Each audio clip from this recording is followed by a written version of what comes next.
Hey there, outliers. Niiamah Shang here, and thank you so much for letting us be a part of your journey today.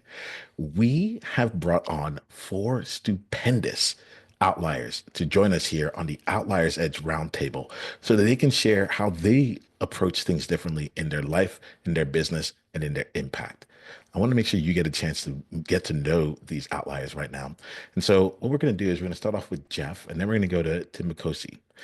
Jeff, would you mind sharing with us a bit about you and the game that you're currently playing? Yeah, absolutely. Listen, it's a pleasure to be here and an outlier. Absolutely. I'm a retired Army veteran and I am an entrepreneur in the emergency preparedness space. So, what I do is I started a company and I market online education for individuals who are interested in adopting a prepared life. And it is a new space. It's something completely different than I did before. And so this entrepreneurial journey is incredible. It's fun. You fumble, you fall, you get up, you fall again, you get up again. And it's just an amazing space to be in.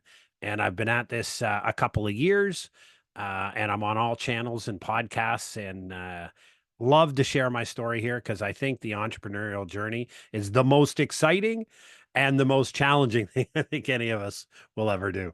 I appreciate that. Jeff, can you remind us of your podcast name?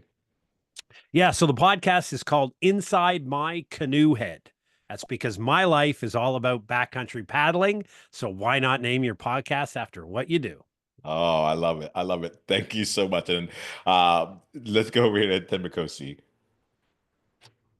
Yeah, thank you. I think also just it's an absolute pleasure to be here. So thank you very much again, Niiamah, for the invite. I am based in South Africa. I think the biggest thing for me, again, is, I've been very privileged to kind of be surprised in terms of the impact that I'm managing to really have with what I'm doing, right? I'm in the advertising space and I've worked across the industry. I've gone from being on the client side and being creative and media on, even working within the influencer space. But the one thing that I think really we struggle with in the market, and I just didn't understand it at the time, was basically because, the industry complains that there isn't enough talent or people who are educated enough to do the jobs that we do. But within South Africa as a whole, everybody's saying, I've got the qualifications, I've studied, but I'm not getting the job. And that was constantly getting to me. And I wanted to do something that would help kind of bridge the gap between us saying we're looking for talent, we're not finding it, and people saying we are the talent and we're not finding jobs. So I then I started an online education platform, really. And I really help people, one, kind of how to position themselves within the industry, understanding what opportunities exist, but then also connecting them with people in the industry, because often there's a disconnect between HR and the talent that's out there and them understanding what they're hiring for. So that's really what I've been doing. And it's been absolutely amazing. And I think I did not expect it to have the impact that it has now. And I can't wait to see where it goes. I'm here to turn it into a business where I make money, but it's as fulfilling as anything I've ever done. I'll be honest. Yeah, I really appreciate you here. Thank you for bringing this. Thank you for bringing your energy in here, and thank you for getting started with what like was driving you. I feel like there was a real pull for you to be like, this is a problem. Shouldn't be. We should just get rid of this problem. Um, Yeah, I yeah. see you. I see you. Thank you. Why don't we go to Lauren and then we'll go to Musa?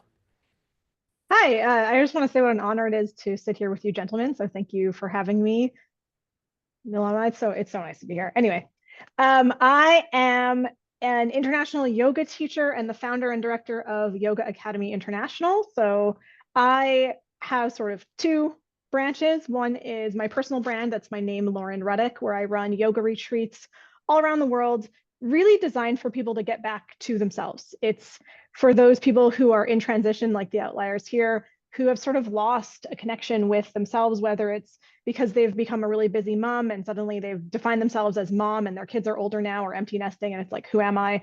Or it's somebody who just quit their first corporate job and realized like that's not what they wanted to do, or they're in burnout, or just finished school. It's really for people that are trying to figure out where my passion is and how can I connect with me. So those are the yoga retreats all over the world. And then my yoga school is called Yoga Academy International, and we are an outlier because I was really fed up with, can I swear on this podcast? Do Oh, you? Do you Yeah. be you? It's actually that's the whole point of this whole thing. It's like how can we help outliers be them on purpose? So yeah, you got it, Lauren. Great. To be honest, I felt the standard of yoga education out there was really shitty. And I used to bitch and whine about it all the time. And then one day I woke up out of a deep meditation and said, I'm going to do better. I'm just going to be different and do better. So I started a yoga school to raise the standard of education in yoga. This is my life's work. And I felt like, I'm standing in a profession amongst a lot of people that are not professional or not very well educated, and it made me a bit sad. So I wanted to start a school to do better. And what sets us apart is one, phenomenal level of education. We pride ourselves on having some of the best education in yoga in the world with amazing teachers, and we do phenomenal in-person experiences in nature. So if you come to a yoga teacher training that's abroad, it'll happen in an incredibly beautiful location with amazing food. I'm obsessed with food, so the food's always really good. It's about spending time in nature, community, feeling seen, heard, celebrated, appreciated. And then we also have online programs to offer yoga education that's really accessible for people who maybe aren't able to jump on a plane or don't have the time to take away from their lives. Awesome. Yeah, like I'm excited for this conversation. Everything kind of just keeps snowballing into something awesome. Musa, help us get to know you. Tell us about the game you're playing. A lot of pressure now. There's so much better things before me. So Well, I the also, outlier game. yeah, also a huge pleasure to be here. I was a bit surprised to receive your email. Also a bit, I thought it was a bit shady, but that's what podcast world is all about. Uh, so I guess, here primarily because of my podcast. So I run a podcast called Being Borderless, and the purpose behind the podcast is I've lived in many different countries, and I've realized that there's always much more in common between different human beings than there's differentiating factors. Of course, there's differences as well, and we should celebrate them. But a lot of the things that we go through in life, at least personally for me, some once in my life I was in very deep depression, or I was going through very dark time, and I met people from like different parts of the world who were going through the same thing, and we kind of started talking about it. So that was the main purpose. I've so far done almost 60 episodes. I started 2 years ago. That was also a journey because I was putting it off for years. And one day I just was tired of my own bullshit because I realized I was keeping promises with others, but not with myself. And that kind of goes into more of self-sabotage and all of that. So it was like a massive, I think, transformation year for me. My second personality is a pure corporate boy. I love corporate. I thrive. I mean, I just love the complexity, and I'm also a very good connector, so I can really network pretty fast with people. I think that's what I see between all of you guys as well. I think that's the reason why you're doing what you're doing, because you find it easy to connect with people. And I'm very big on my cap says fall in love with yourself. I'm very big on that. For a long time, I was not doing that. I thought that was more of an egoistic thing to do. But then, with some meditation, with starting doing things that I value, I got to an understanding that if I'm not in love with myself, how can I share that love with others? And yeah, that's about it. Like, thank you all for getting us started in this way. But Lauren, yeah, please just jump in. Yeah, I just want to chime in and say, Musa, like, here. First of all, I really appreciate you talking about celebrating differences. I think, especially in my world, which is like the kind of like woke world, there's a lot of talk about sameness and we're all one and we're all the same. But I really think there's something so beautiful about celebrating our differences and our uniqueness, finding commonalities so we feel a sense of community and we feel loved, we feel seen, we feel heard, but then also honoring how different we are, because of our experience, because of our background, because of our past, because of our color, because of our, genetic inheritance.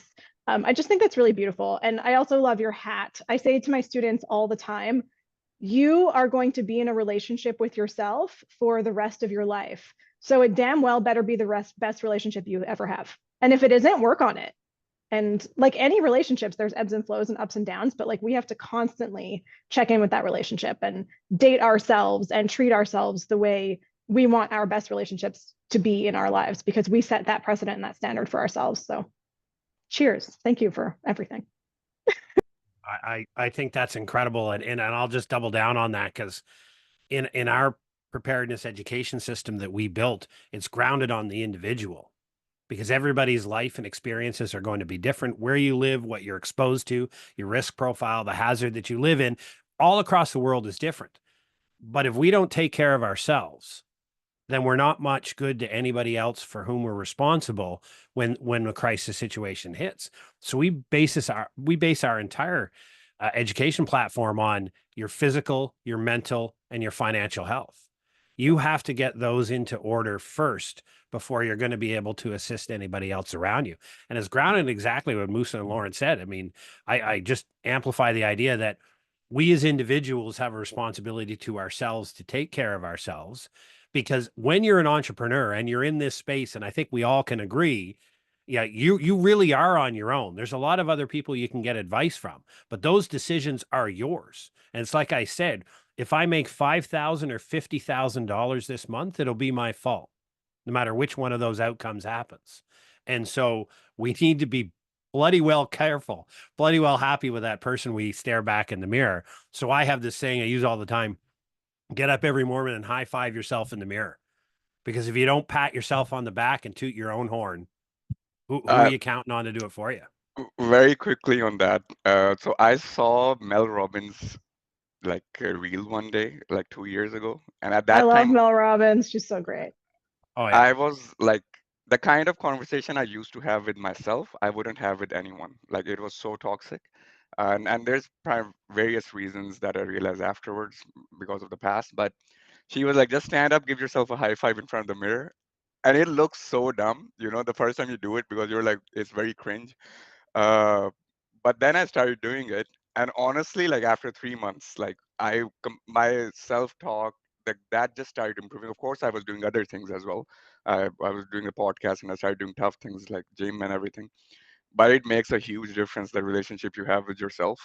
It opens so many more doors, and I previously didn't used to believe that much into energy and the vibe that you get from people, but I strongly believe that we mirror the other person that we meet.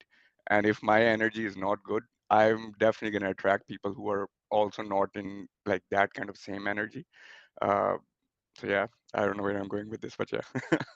No, it's It's beautiful. so I mean, be true. unapologetically you. Yeah, It, there's a Donna Farhi is a wonderful author. She's a yoga teacher as well. And she has this book called Yoga, Mind, Body, and Spirit. And they're talking about there's 8 limbs of yoga, like 8 tenets, right? And the first one is the ethics, how we treat ourselves and how we treat others. Anyways, there's a chapter and a passage where she says, if we were able to play back the things that we sometimes say to ourselves in any given day, the hurtful, harmful, mean-spirited, judgmental comments, we would realize like how large the task of self-love is. And we would also realize that most of us would never dream of talking to another person the way that we speak to ourselves. And so it's really beautiful, Musa, to hear you say like, yeah, you really have to start with like the self-talk and think about your self-talk and recognize it and move forward from there. Like I tell myself every single night when I tuck myself in, like right before I fall asleep, I say, Lauren, I love you. And it's hard sometimes, but it really makes a huge difference. I had a therapist, this was years ago, a therapist once told me every day to look in myself in the mirror and say, I love you. And I couldn't do it for about 2 months. It took me like 2 months just to be able to do that. But once you start that journey of self-love and self-acceptance, it's so great and beautiful, because then nothing can shake you. And like Jeff was saying, like our business is going to have highs and lows, and it's always our own fault and our own responsibility. And entrepreneurship is extremely lonely as well. And Jeff, I really appreciate that you said that, because honestly, I often feel like I have no peers. I feel like I'm totally on my own. Especially like if I'm running a yoga training, we're here to create this really close knit, or a retreat that's like really beautiful, close knit community. But ultimately, like I'm the boss and I'm in charge and I'm running the program and the curriculum, and I don't have a peer because I can't complain about my team to my team. I don't want to express my frustrations towards this person or that person towards my students. It's just like totally inappropriate. So yeah, I do really appreciate you saying that. And the loneliness factor is big. And like Musa was saying, like the self-love practice has to really play into it so that those dips in our business don't affect our sense of self as a human. Easier said than done. I'm smiling over here. Clearly we have like just it's just gonna be an awesome conversation, right? Like this is it. Like you might see me in this conversation take a step back because there's elements in here where like things are flowing. And there'll be times where I step in as well. I get a chance to play each time we have a conversation. Each makeup is very different, so I get a chance to like explore my own leadership here. Tembinkosi, I'm curious for you on here. What, if anything, has been resonating with you with any part of the conversation so far? Yeah, definitely. I think more than anything for me, it's also just around, I think I've worked in so many different places, and I struggled for the longest time to really find something that was permanent and something that felt secure for me.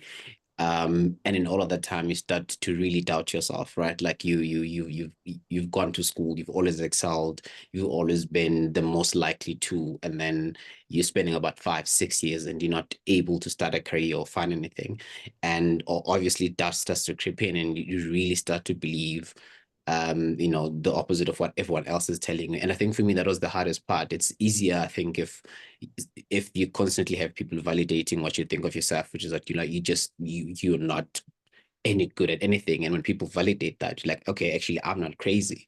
But if you're constantly getting the opposite of that, and keep hearing how talented you are, how good you are at doing something, but nothing is showing for it. It's even the hardest thing, I think, for me. So it took a while to really kind of have that mindset shift. And when it finally did, and obviously I think imposter syndrome happens to everybody, even after I got, you get the job and you constantly have to remind yourself. I think I got lucky in the sense that I started working in so many different spaces and, with so many different people. And when you constantly get the same feedback, at some point you start to believe it. At some point you start to see it and see yourself differently, right? It's just when it's weird. And I think what the guys were saying earlier is well as well, the stuff you say to yourself sticks with you the longest. And it's so much harder to unlearn what you've been saying to yourself for years and years and years. So that really took some work to do. And I'm in a much better place now, I think. And again, I think it's also different motivations. Even that space I was in is motivation for me to say, I understand there's someone else there, out there who's struggling to get to a specific dream or goal. And they're probably talking to themselves the way that I was. And I don't want that for anybody. And that's why I was like, okay, I will put in the time, I will put in the work. And again, I'm a methodologist by profession, and we hardly ever have hours for anything. To be fair, it's not, it shouldn't be like that. We're not trying to save lives, we're just selling things, but that's not how the industry looks at it. But I wanted to do that for someone else because I didn't want them to get into the space that I was in. So I 100% get what the guys are saying, and it's not easy. But man, does it feel amazing when you get to a point where you're talking to yourself differently and you're seeing yourself differently. It's the best feeling in the world. So I hear you. Well, I'm grateful for each of you here, and there's something that you just said here, Tembinkosi, that I want to like use as a jumping off point here. You said you were here, you're getting external validation, and you're used to getting external validation, and then eventually you got to the place where you're like I get that I'm talented, but like I'm doing the work and nothing, and I can't. There's nothing coming out of it. Nothing is showing for it. But you said that like I felt you. I often say like there's a period of time, not too far away. Like I'm like I feel like I got like kicked out of heaven. Like things were moving, things were like smooth. And now like I'm used to running, and now this feels like everything's a slog. And so I'm curious for each of you here if you can speak to a time like that when you had it. Maybe you're even feeling some element of that in your business right now. Lauren's all over it. Lauren, jump in. I'm going through it right now. Yeah. I was making 6 figures as a yoga teacher not too long ago, which is pretty rare in my industry and profession. And, I built a yoga school that was taking in $250,000 in revenue a year. The pandemic really put me on my ass. And I, to be honest, haven't recovered. And I'm in this process now of refiguring out like what I'm going to do. Honestly, I feel quite lost. I know I'm a really talented yoga teacher and great curriculum creator, but my programs have not been filling. I haven't paid myself in over a year, and I'm like, something's got to give. It's not okay. It's really hard too. Like when I went from paying myself a 6-figure salary to zero, and then like burning through my savings, it's been, yeah, it's really hard. I feel very down. It's making me question everything about myself. And it's like, okay, do I keep doing this? Do I keep like, I think in business, you hear two stories. One is it was at the part where I was like completely down and out and totally at the bottom and I was on my last dollar. And then I had my big break and made millions. Or you hear why did this person keep going when their business wasn't viable anymore and ran themselves into the ground? Like, why didn't they realize? You see this on like Dragon's Den or Shark Tank or whatever, when people have this like amazing product. It's usually a game, and they've like poured all their savings and all their credit into it. And the dragons are like, what was this person thinking? What were they thinking? How did they not realize this wasn't viable? And why didn't they stop? And right now, I'm at this place in my life where I'm like, am I that person who made that game that's going nowhere? Or am I the person that's about to get my huge break? And it's a really, really tough place to be in. And Tembinkosi, what you were saying about like the negative self-talk and working on it, like I'm now getting triggered a lot and revisiting my own self-talk. And I have to like break it down. I'm actually running a marketing and branding course right now for yoga teachers and spiritual entrepreneurs. And I was saying like, you have to break it down to your why. And I made a workbook for them, and it's about the values behind the brand and the why behind the brand. And we have to break it down really to the why. And when I come down to the why, I'm like, why am I doing this? Why did I start this school? I wanted to raise the standard of education in yoga. And I did, oh, I'm sorry.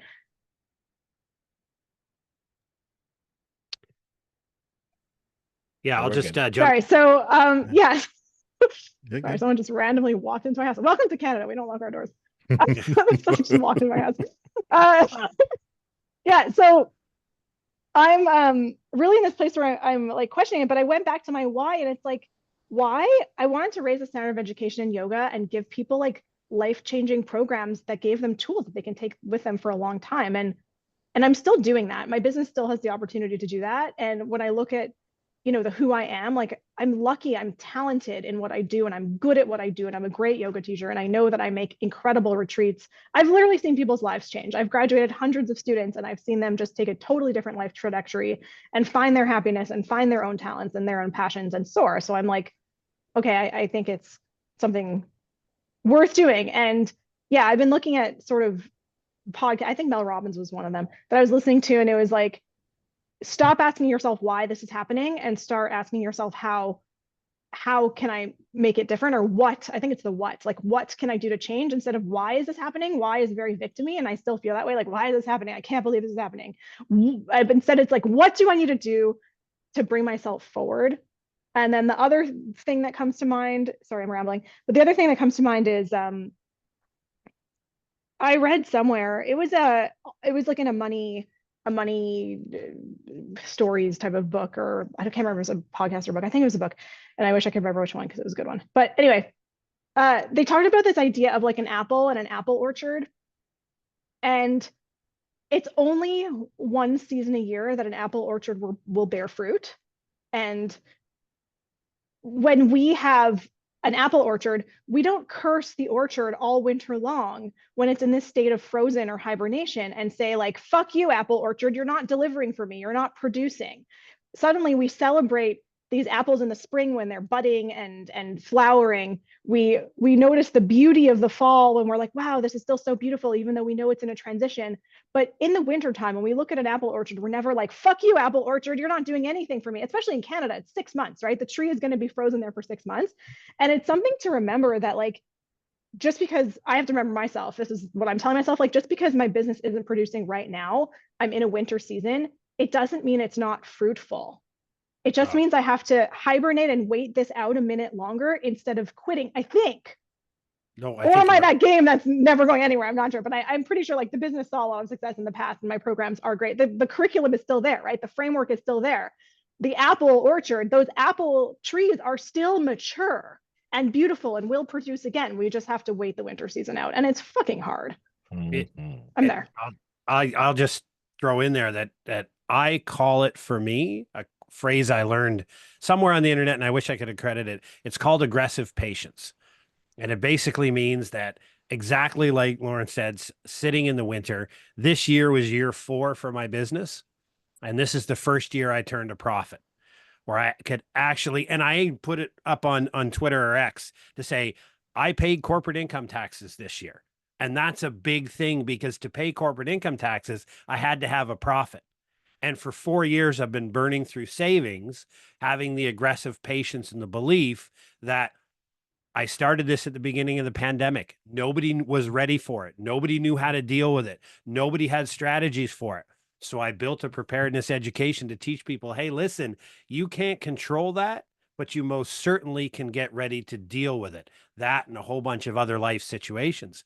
And aggressive patience works for me. That belief in myself that what I have is based on evidence, what I have is valuable. Just like you've proven in the past that your yoga classes worked. You know they work. You know they sell. I know my material sells. I just have to gain traction. How do I gain traction? Well, nobody knows I'm out there. Not a soul. I can throw up all the social media, and I'm on TikTok and all the other channels, and I get 200 views, and nobody knows until you're out there. And then sometime you have to take the leap and spend a couple of $1,000s you don't have on advertising that you hope works in a target audience that you think you have right. That is a huge confidence leap in yourself and what you've created, and that you have value to society, and you're going to help society. You're going to improve the human condition. And that leap of faith is huge and difficult to take. But I'm just one guy who took it, and it has a small return. I'm not quite ready to buy my my island in the Bahamas or anything, but I think at least now I'm not burning through savings. And that is a huge point to get to. And I think it's just because of aggressive patience, but it's grounded in that first part of our conversation, that belief in yourself. Because if you don't believe in the winter season that you can be successful, then you're not going to make it to spring. And if you don't make it to spring, you don't see those buds, whether it be sales, whether it be overseas yoga classes, which by the way, I think you should have one targeted at independent entrepreneurs who are looking for a place like that. I think that would be an awesome thing. And a bunch of us on this podcast would probably love to try to figure out how to use yoga to solve a lot of our issues. I really think so. I actually do offer, I offer co-working. So our yoga teacher trainings are 3 weeks long, oceanfront always. Always. Yeah, mostly I always. love that. Love it. I love that. The 3-week program. I surf. Yeah. I like to surf. I like to be on the ocean. And I think honestly, watching sunsets is really like I've made my schedule around watching the sunset daily.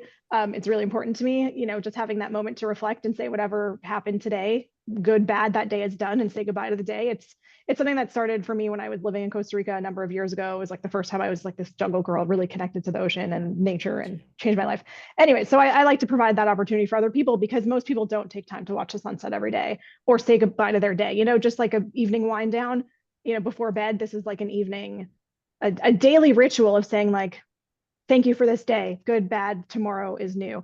But anyway, yeah. Lauren, so give me 1 just second. to answer, I want to speak a bit here to outliers who are listening really quickly, right? Yeah. Like I'm gonna come back to you, but I do want to just like to bring this in. Outliers. Some of the things I want to pull in here, just like give you a chance to like take some time for yourself right now, and to like put yourself in the shoes here.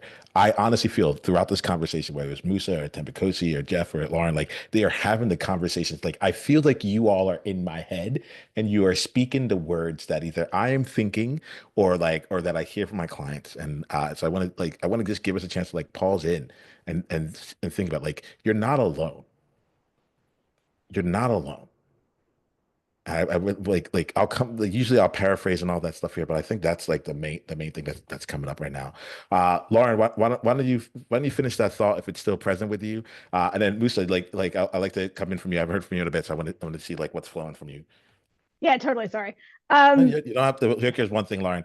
You No, it's do not need Canadian. to We apologize. apologize Yeah, so much. you don't need to apologize to me. Jeff If you probably punch me in the relate. face, you can do it. But other than That's that, the Canadian in you. Yeah, It's the yeah, Canadian. but I Jeff, told you also also said my yoga students, unapologetically you, right? We're when playing they that game. teach their first yoga classes or they're practicing teaching, we always have to say stop apologizing to the Canadians.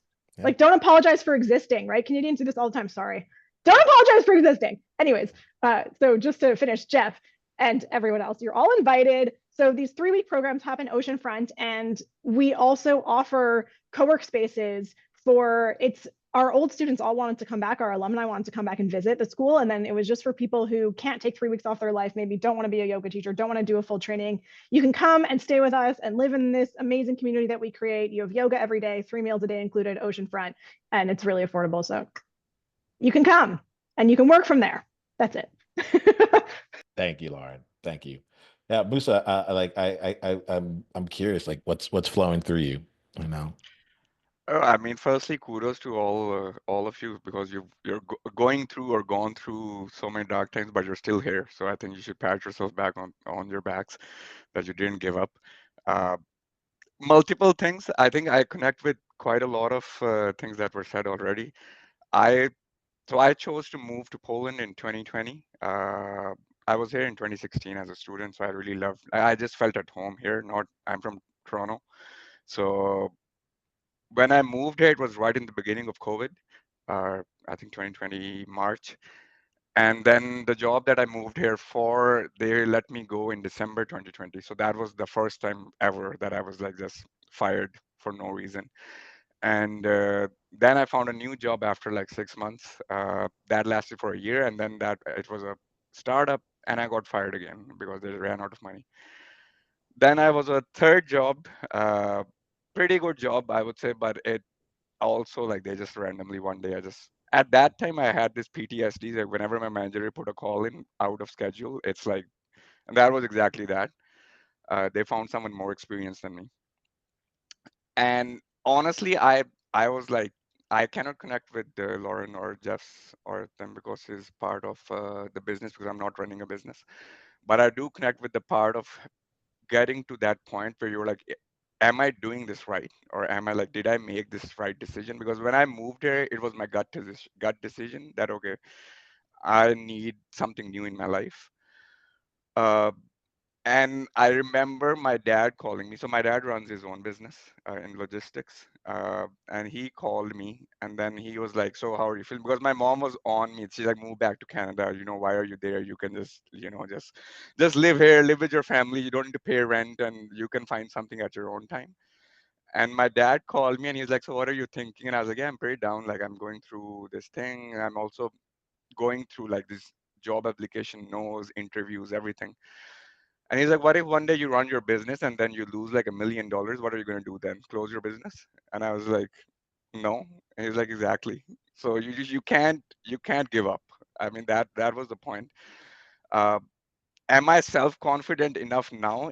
I'm in this new job for a year, and I honestly still have this massive fear all the time. Even though I'm doing great and I'm doing perfectly well, and I'm thriving first time in my life in self-confidence, I would say. Uh, but I think it's very difficult. At the same time, it's also, I think, a perspective shift because I used to live in Oman for a year and I was with the voluntary organization there. And I remember I was supposed to go to India, but because my background is Pakistani, I couldn't get the visa. It was rejected, and I was very down about it. It was for a conference, and I went to get food, and it was like 45 degrees. I was in a car in air conditioning, and this young guy, like 18-year-old guy, comes out. Throughout our interaction, he was smiling the whole time, and I knew he earns like maybe 60, 70% less than I do. And most of the money that people that earn there, they're all labor class, so they send money back to their countries wherever they're from. And he didn't lose his smile, and I thought it was like a slap from God to me that you should always keep perspective in your mind. Of course, I'm not comparing difficulties because I think we all go through very different things in our life, which can be very heavy to carry. But it also taught me to be resilient, I think, and to be also always move forward because I look at it in the sense that I'm building my legacy in a way. So when I'm 90 years old, if I live up to that point and I look back, what am I going to look back at? Am I going to look back at the person who moved to a different country and then gave up because he was going through failures? Or I'm going to look back at someone who didn't give up and he kept on growing and did something that he really wanted to do? For me, it's multiple different things. Uh, But yeah, I think for you guys is just keep on going. Like I don't know, you know, of course we just met, so I don't know, including yourself, Niiamah. So I don't know like what you we all carry many different things that we might never tell anyone. Oh, no, But we're human. I yeah, yeah. think I am willing to put money down on that one here, right? Yeah, and like, and even to your point where you're like, look, I don't experience this through business, but I experience it. And it's as we're talking, you know, earlier we talked about like celebrating differences and finding Yeah, commonalities, and like I think this is a real like real time like experience of that, right? I'm glad that y'all do very different things. I'm glad that y'all look at things in different ways because like there is it helps to expose what is real and what is real amongst everyone here, right? Like that really comes down in here, which is like we have good times, we have bad times, we have like yeah. things that like when times are working for us and times when we're like I don't even know if I'm working. Like Lauren, I gotta just say thank you for just like um being open. You know, I don't know if it's vulnerable. I no longer like to attribute when someone is vulnerable or not because it's like it just might just be them. But I appreciate your openness here because I felt like I felt that I'm like oh I get that. I'm getting bringing people onto a podcast panel and being like I think everything is gonna work from there. You know, Thank you. I mean, you it know. sucks. It sucks to be in it, you know? And part of me feels like one of you said before about imposter syndrome, and like part of me feels like a bit of a fraud because I think on the outside, my brands and businesses look so successful. And right now I'm in such a shitty season of it. And I'm like, okay, well, do businesses naturally have a life cycle? And this is coming to the end. And if it is, I have to figure out what's next. I mean, I started making a resume to get a job just so I can have income coming in while I figure out next steps. And I'm like, I haven't worked for anyone else in 15 years. I started my retreat business 10 years ago. Before that, I was a, like locally based yoga teacher. I started my yoga school 8 years ago. And it's like, I don't even have a resume. So I started making a resume. I'm like, I have all these skills, but what am I supposed to put on my resume? Like boss lady, CEO bitch, I don't know. But anyways, yeah, and so I just feel like I had to be honest because otherwise I feel like a bit of a fraud. But I'm glad that you all received it well. And it also reminds me of on Lewis Howes, I love Lewis Howes, on his podcast, I think one of the guests said something along the lines of successful people are not the people who never saw failure, they're the people that got up the most times after failure, right? The people who we see as successes are the people that failed the most times. And I think that's something to remember. And I was crying to someone recently and saying, like, I never imagined this to be my life. Like, I'm almost 40, I'm like broke and single. And I built this amazing business based on passion and travel and sharing yoga and tools for better living with people. And I'm like, and now this thing that I created is in a lull and I feel lost and like broke, and this is just not like, this wasn't the plan. Like Yeah, 40 single and broke was not the plan. not the plan. And not the plan. I was supposed to get married at 25 and have a bunch of babies by now. That was like what was set for me in the life path of what I was taught. But not that I wanted that ever, but anyway, tangent. I remember, so I was crying to this guy and he was like, Steve Jobs went broke at some point. Like Elon Musk went broke at some point. Like there are all these stories of people that have hit the rock bottom in their business. And that's also just, I mean, Tembinkosi, you're in marketing, so like this is when we have to pivot and kind of think about reinventing ourselves. And for me, again, back to this apple tree analogy, like it's just me, the time now to remember that it's just winter and like spring will come, the blossoms will be there, which makes me feel hopeful, and it will fruit again. Nice. But yeah, I Tembinkosi, just had to be honest. no, thank you for bringing that. Bring that. Tembinkosi, what's flowing through you? Yeah, firstly, I just want to say I think what Lauren is saying is very important. Again, I think the biggest thing for me is the falling and getting up thing is really, really important. I think every time it happens, you can ask yourself like, oh, how many times can I keep doing this? How often can I really, do I have the strength to do it over and over and over and over? And you never really know until you've done it, right? And you look back and you're like, wow, I've gotten up quite a number of times.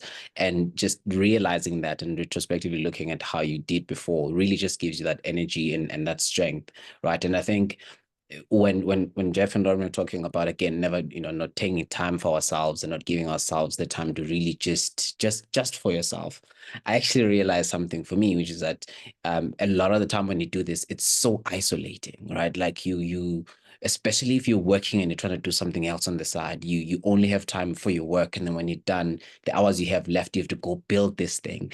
You don't, people are inviting you to social events. You can't. You just have to make time because you need the extra hours. You need to be prepared. You need to put in all of the work, and it's really isolating, right? And it gets to a point where unfortunately, the good and the bad, whether you're succeeding, whether it's not going well, you don't have people you can kind of share that with, or some, people you can talk to about that if it's not going well. And it's a mind F word. It really just does, it's amazing for me, but I think lately I've been trying to be more intentional in terms of I will find an hour, right, for myself and my friends and my family. I will find an hour in the day. It's just difficult. And I think, again, Lauren, what you're doing, unfortunately, I'm not in Canada, but let's do online ones. I really think that's something that's key and that's important. And I think, again, it's just building that community of people who understand what you're experiencing, what you're going through is really important, because it gets to a point where you've run so far in your journey. It's difficult to catch everyone else up in your life. You kind of have to find people who are kind of where you are, who will understand what you're going through, and it's difficult. So I appreciate being part of this panel, and I appreciate what everyone is sharing. I think really not only do I resonate with it, but it's really nice to hear just how everyone, is going through this the same things are going through, but also how you guys are getting through it. And I can't wait to see Lauren tear up the resume and continue with the school, because I'm sorry, that's what I'm rooting for. Yeah. We're with that. We're with that. And Lauren, like I was thinking I about took you, I a was pause and realized like this is what I was born to do. Like this was literally what I was put on the planet to do. And I'm very fortunate. I was 23 when I ran away to my first yoga teacher training program. I literally had got my heart broken and ran away to yoga school in Mexico because there was no phones, no electricity, no Wi-Fi. We lived in tents on the beach, and I was like, this will fuck with my head, and I can't stalk my ex-boyfriend on Facebook. Literally why I became a yoga teacher. Yeah, I had no intention of ever teaching. And I'm very lucky that I fell into something that I found such a huge passion for, and I was really talented at. And I think a lot of people, it takes half of their lifetime to figure out a place where their talents and passions meet. Some people spend a life, like a lot of my students that come on yoga retreats, they're like, I don't know what my passions are. And I'm very fortunate that I was, 18 when I discovered yoga and realized it was a big passion of mine. And the first yoga class I ever taught, my teacher said, wow, like I just got lucky. I'm talented at this and I know I'm good at it. And I know I was, I'm in this lull. And my last yoga teacher training, we had people, but it wasn't, we had like 9 students. It wasn't profitable. It was break even. I'm like, why the fuck am I doing this for? Like, I'm working so hard, 3 weeks of my life, working, so much to run this yoga program. Why? I'm not even paying myself. And I'm like, I get there and I get in front of them and I start teaching. I'm like, because this is what I was put on the planet to do. This is what you do. This is why. But I will say, like, being resilient Lauren, is we're actually exhausting. going to start wrapping up today. No, it's all good. It's all good. But but we're coming up on the top of the hour. And I want to make sure we give, like, I want to make sure all of you have a chance to let outliers know how they can continue down with you. Look, I'm deeply grateful for each of you. Deeply grateful for each of you. This is a conversation that, like, I got a chance to listen. I'm like, y'all, like, this is, as much as we were talking to each other, like, I was really a part of this, coming through it and seeing it. And Tembinkosi, you just brought up something I want to bring out to you, outliers. And outliers, hopefully you take the time to pause in. If you're ever having the time, if you're going through a lull, if you're feeling isolated, if you feel like any of the things, if you've fallen out of love with yourself, if you're looking at this and saying, like, I just wasn't prepared, come back, listen to this episode. Do it. Like, put it on star and come back to it. And if there's someone in your world right now that you feel might be going through any of the feelings, or would really benefit from any part of this conversation, my ask is that you go to that one person and you share this invitation for them to listen with intent. You can share it on larger platforms, but I think there's just one person in your world right now who, like, I don't know, I look at this space, I feel like we are a microcosm of the world in this moment, right? And of people that are continuously growing. On no front have we, like, sat back, but we're still human, and these are the problems that we're trying to navigate through. I'm going to leave us here. I'm going to have us close out in just a bit, but there's something that Tembinkosi said that I want to call into focus here for you, outliers. He talked about if you took inventory of the number of times that you got back up And then later on, you talked about like, if I look at where I am now and I look back and I was like able to like physically see this. And so outliers, like, let's just make this into an exercise. Let's honor that component. Take 5 minutes today, 3 minutes. You have 3 minutes, and take inventory of all the times you fell down and all the times you came back up, for all the lulls that you had and the times that you weren't prepared and the times that your self-talk was like the worst on the planet. Take inventory of that and look at where you are now. Because this game is about staying in the game. This game is not, there's no win here. Lauren, I appreciate you're like, I was winning. And then I like, but am I like the fruit was bearing, you know? And now there's no win. We just need you to stay in the game. And so take the time to get your energy together. Take your time to do that. Tembinkosi, I appreciate that, like that analogy. I was just like, let's just do that.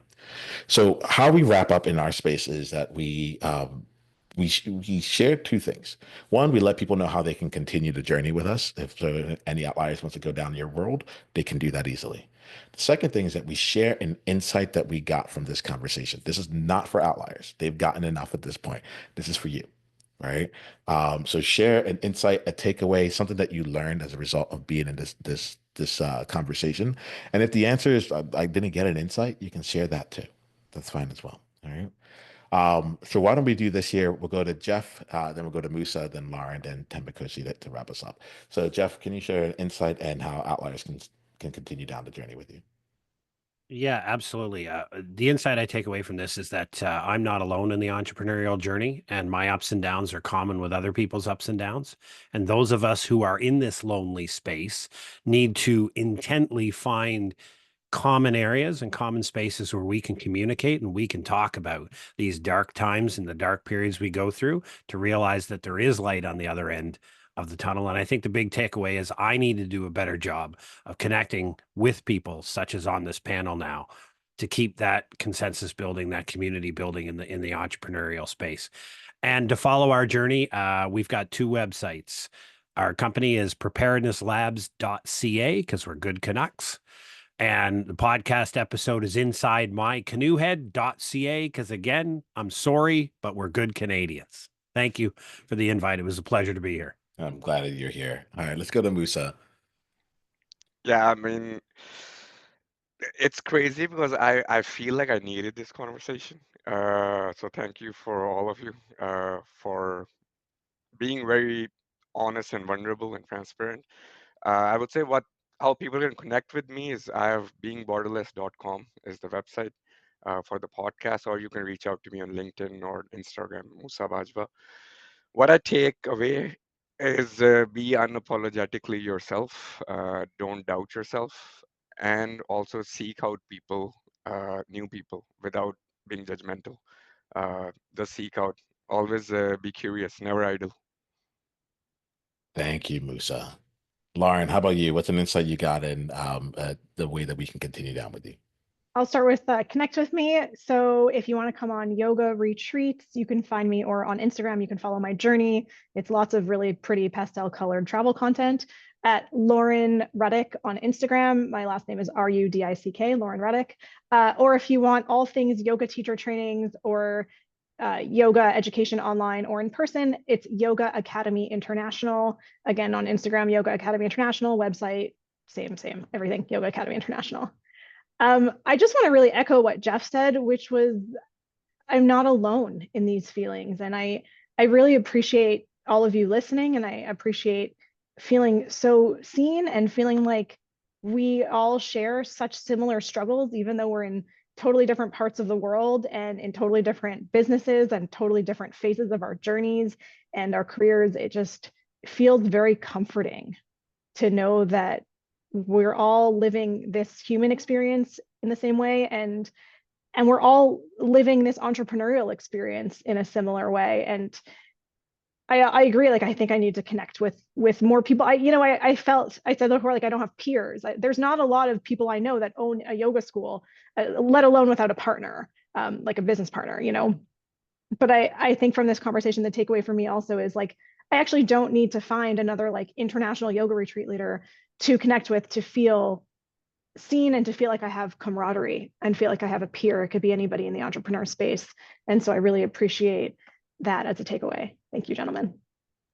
Thank you, Lauren. Tembinkosi, why don't you bring us home here? What's an insight you got, and how can we stay connected with you? Yeah, I think for me the biggest one that I've seen, and again, there's this saying that everybody really likes, kind of referencing back to, which I kind of agree and disagree with, which is, if you find a job you love doing and never work a day in your life. And I think often that can create a misconception. Like, I really am not for that code. And I think the biggest thing for me is that you can still find something you're passionate, that you live, breathe, and, eat. It will still, from time to time, really break your heart. It will still feel, grueling. It will still take you through the most, put you through the most. And that's really okay. I think what sets you up to really, well, sets you up for failure and also for even more difficult is not expecting it to be that way. If you're expecting it to be easy, if you're expecting it to be a walk in the park, when it's not, it will hit you harder than if I love this, I'm passionate about this, I will do it until the day I die. But there will be challenges along the way. There will be obstacles, and you already go there prepared already. You put your shin guards and all the pads you need for protection, and you're ready to go. So for me, that's the one thing. Or like, everybody on this call loves what they're doing, and there's such a personal reason for why we're doing it, but it's still difficult. It still hits hard, and that's just how it is, right? And that's okay. I think for me, that's what I've taken away from this. And then in terms of finding me online, I just want to give a bit of context to the name as well. So my full name is Tembinkosi, and people always call me T because it just saves them time. I don't know what they do with the time they save, but T is the quickest way. So what I've done is I've kind of taken that, people always say, in T we trust, right? And I've taken that and I've owned that. But again, I also wanted to speak to how connected I want to be with the people that I do stuff with, whether it's photography or it's the educational platform. And I call myself Intimately. And that's also just, it's spelled with my name in it. So it's INTWE Mately. So it's Intimately. And it's the same handle everywhere, because I know want people to find me easier. YouTube, Instagram, X, and then obviously my full name on LinkedIn, Tembinkosi Sikupela. You can sign up to my newsletter there. It's also called Intimately. Surprise, surprise. But yeah, that's just what I've taken away. And I appreciate everyone on this call. And I want to say thank you so much for inviting me, Niiamah, and just for everyone on the call, for your time, for your wisdom. It's been an absolute pleasure. Y'all are fantastic. I wish you all the best. Know that this is just the beginning. We will continue growing with each other. We've timestamped this particular conversation. I can't wait to come back in a year, 2, 3, and it'd be like, remember when and how we all lifted each other up along the way. All right. Outliers, we are not alone. And remember this here, until the next time we speak, be you on purpose. Journey on.